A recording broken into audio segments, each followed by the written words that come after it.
Don't miss the Justin Kinner Show with Kev Nash, weekdays at 3 p.m. on Dayton's ESPN Radio, 1410 Wing AM.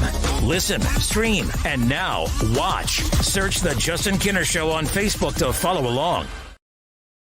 All right, everybody, welcome in. Justin Kinner, Kev Nash with you here on a Friday. I hope everyone is doing well as we head into the weekend. And we're getting closer and closer to Selection Sunday. And, of course, for those of us here in the area, we follow the Dayton Flyers. We follow the Ohio State Buckeyes, the Wright State Raiders out of the Horizon League. That conference tournament is officially tipped off. But joining us now to talk all things college basketball as we hit the home stretch, we have college basketball analyst Clark Kellogg joining us. Clark, welcome in, sir. How are you? I am good, Justin and Kev. Great to be with you. This is a different but still fun time of year with the backdrop of COVID-19. But glad to be able to hang out and talk a little hoops with you guys.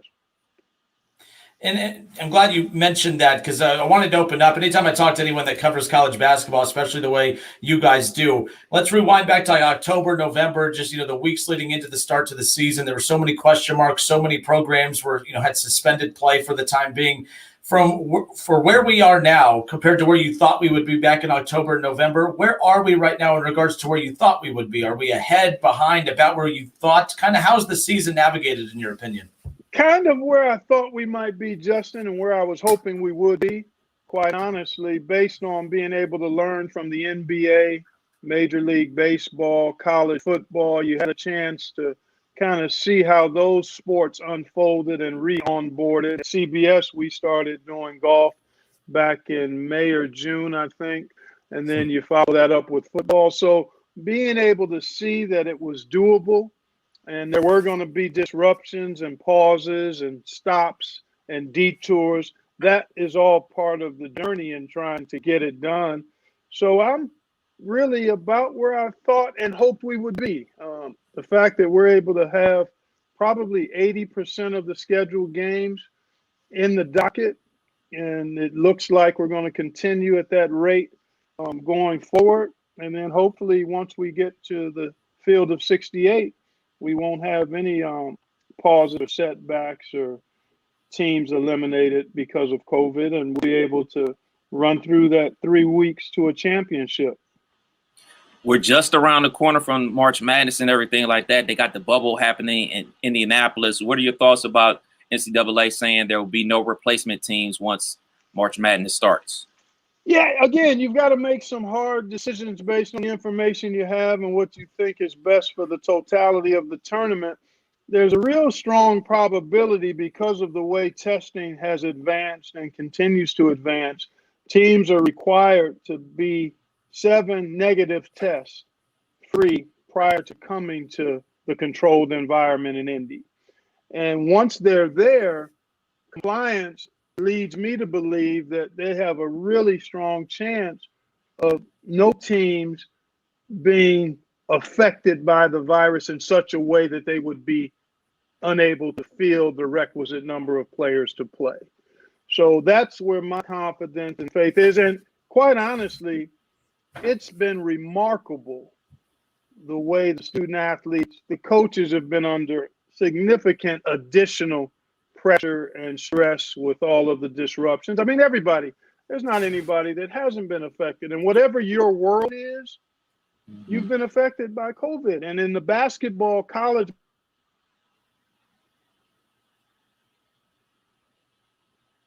basketball world, it's dependent upon it. So it's been hard. It's really been hard, harder than probably any of us really know. I think for student athletes, if I try to put myself back in to when I was playing, that's eons and eons ago, but I would want to play. I know if I was in that situation, I would say, hey, what do we have to do to try to play? And I would be willing to try to sacrifice and do whatever it took to have a chance to play safely. And that's what these young men and women have done all over the country in a variety of sports. So I just tip my hat to all involved because it's much more arduous than any of us who aren't doing it on a regular basis could know. And to get to this point with a plan, with a feasible plan, with a real strong probability that we crown a champion on April 5th is all that anybody who loves and follows the game could hope for. And I think we're in pretty good shape to get to that point. I like that the all of the every conference is going to have a representation in the NCAA tournament, regardless of if their auto qualifier for some of the mid-major conferences, if their auto qualifier ends up not being able to participate because of COVID, that the conference still gets to select who they want to represent their conference with that auto bid.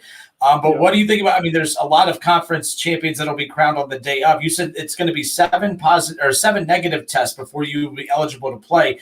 How tough is that going to be for that turnaround for a lot of those conferences who will be crowning conference champions on Selection Sunday? Hey. I mean, clearly, you have to have seven negative tests before. So even if you crown on Selection Sunday, you've taken probably 3 tests before you play that game. Okay. So I think you just have to have 7 negative tests prior to the tournament. It doesn't mean after the conference tournaments. I think there has to be 7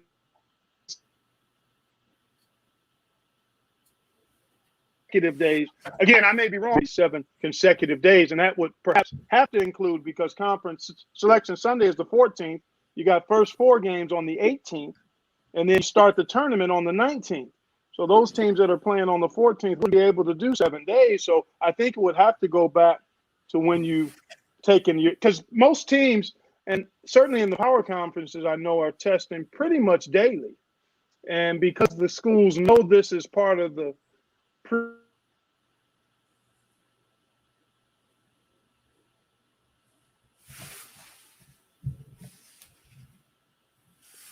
before they get to Indianapolis. We got Clark Kellogg with us here on the Justin Kinner Show with Kev Nash on 1410 ESPN Radio. Clark, right now, all eyes around here, obviously, on the Ohio State Buckeyes, who have just been playing fantastic basketball. I know they're on the verge of back-to-back losses right now. That tough one against Michigan last Sunday, and then last night against Michigan State. But just talk about the job that Chris Holtmann has done since taking over for Thad Matta, been in the NCAA tournament every year since taking over, and now has them on the verge of a potential 1 seed as we currently sit here today on the verge of March Madness.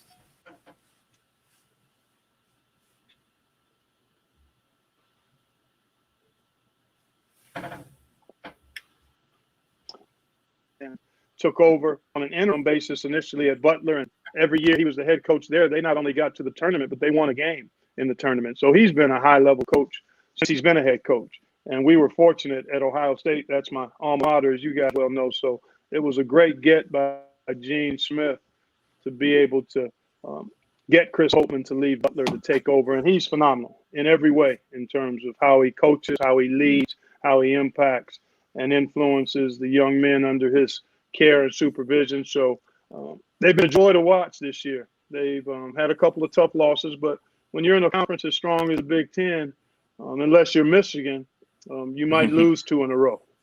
Everybody else hit the skids or had a bump or 2 along the way. Michigan's elite.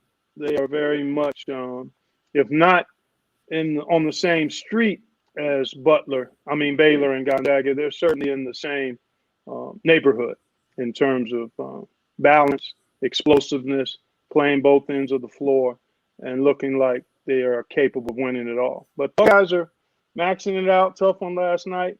It doesn't get any easier because they got to turn around and face a disappointed and maybe pissed off Hawkeyes team that got drummed a little bit in Ann Arbor.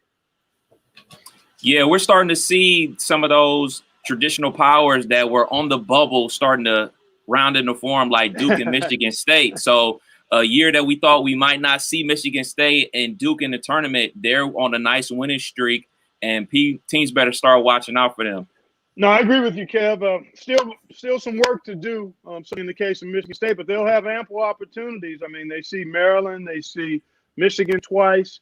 They've got Indiana. They've got teams that are right on the cusp, if not part of the tournament field when you project brackets. So they'll have a chance, and there's nothing like wins. That is really the tonic for being able to be part of the field. If you get enough wins, in most cases, you'll be part of the field of 68. That's ultimately what it comes down to. Now, when you don't have enough wins, then you bring other factors into play. Who else is winning? What does your resume look like compared to others? But if you string together enough quality wins, then you're in. And that's what Michigan State and Duke are now trying to do. Even though they started slow, they're making a rush. If they could put together another handful of wins or thereabout, then they're locked into the field. What did you think about the Jalen Jackson situation at Duke? Jalen Johnson, yeah, you know what? Johnson, I'm sorry. It's a really personal call, Kev. I'm not close enough to Duke or to that young man to know, but basically he made a choice, an individual choice. You could question the timing because it isn't a team game. It's not golf. It's not tennis. It's a team game, basketball. So the timing of it certainly would raise some questions. But ultimately, every individual has the prerogative to make his or her choices as they deem fit and then own and deal with the fallout or consequences of your choices. It's much like when kids decide to leave school early, even though it might not look like the best thing for them to do. If you're 18, 19 years old and you decide, hey, I want to cast my bread on that water, I'm all for that. Try to get as much information as you can, but then you have to own the consequences of it. And however it plays out, you just got to be able to handle that. So I don't have any major issues with what he did. The timing would be the only thing, but even that, clearly it might have been the right and best time for him to do what he did.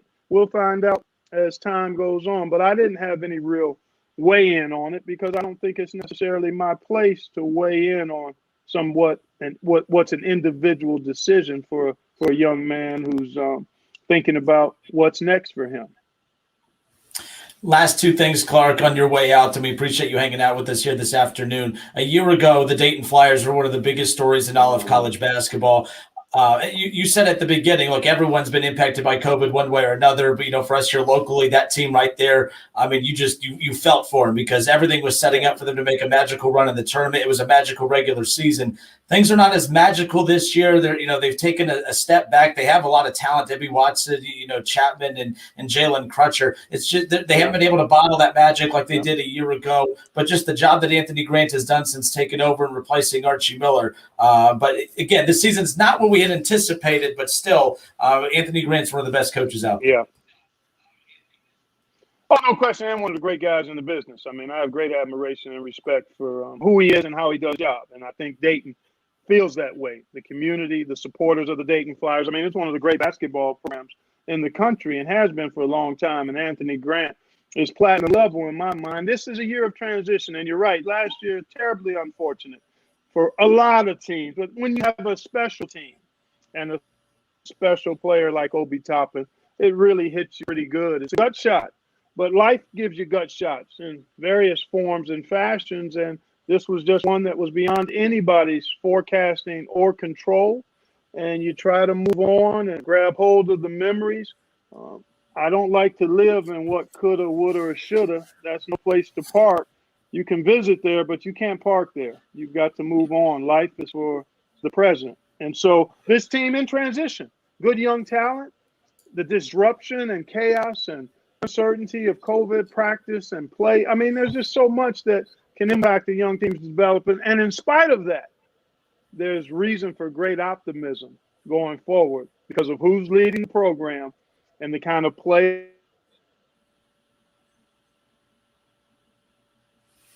and young men that those sideways moves or detours on the road to moving forward, going forward. So again, a blip on a speed bump, if you will, and not all bad because I've seen this team grow even despite some of the inconsistency. Another team here in Dayton, the Wright State Raiders out of the Horizon League. I believe the Horizon's the first conference to start their conference tournament, if I'm not mistaken.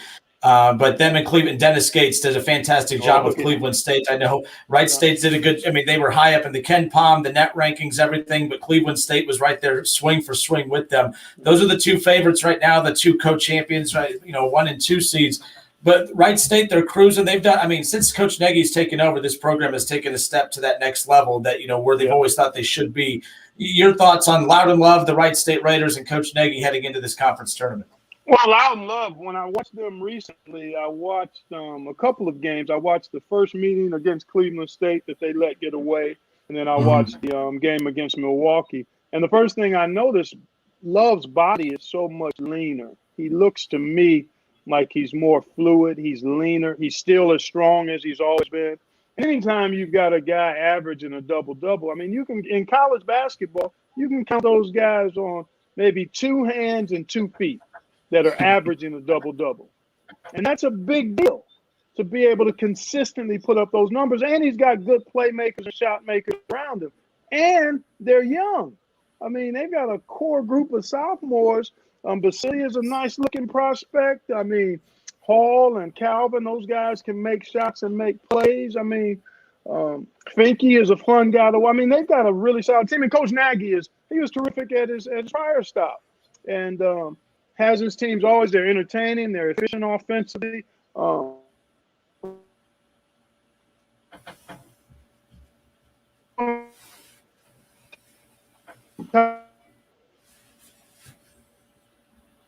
Teams in that next tier of Division I teams, and I've enjoyed seeing what I've seen of them thus far. Last thing on the way out, Coach Nagy, of course, anytime you have success at a mid-major program, your name, you start being looked at by a lot of the higher ups. Coach Nagy is different than with him being a little bit, he's an older coach at the mid-major level. If the Raiders make the NCAA tournament again this year, he's an interesting prospect as a coach for the Power 5 level. I don't want to say where's a good fit, but do you see him making that jump at some point? That's always a personal call, Justin. I tend to stay away from the coaching carousel projections because it's outside of my bandwidth. I mean, I know the game. I know coaches. I know.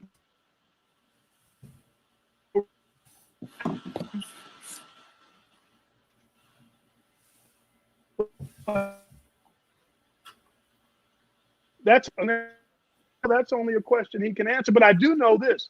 He's a high character, great man of integrity and faith, and he's a terrific basketball coach. And when you win and have those qualities that are part of who you are, then it wouldn't surprise me if people are looking for a coach that his name would surface. And then it becomes a matter of what he desires to do going forward. But I stay away from the speculation. That's for talk radio and guys like you to kind of figure out Yes. where would be a good fit.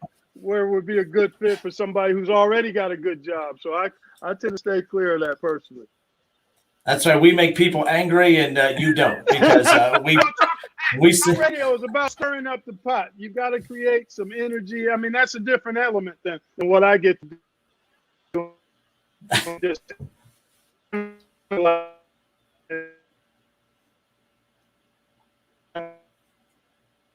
some enjoyment for the viewers. You guys are trying to.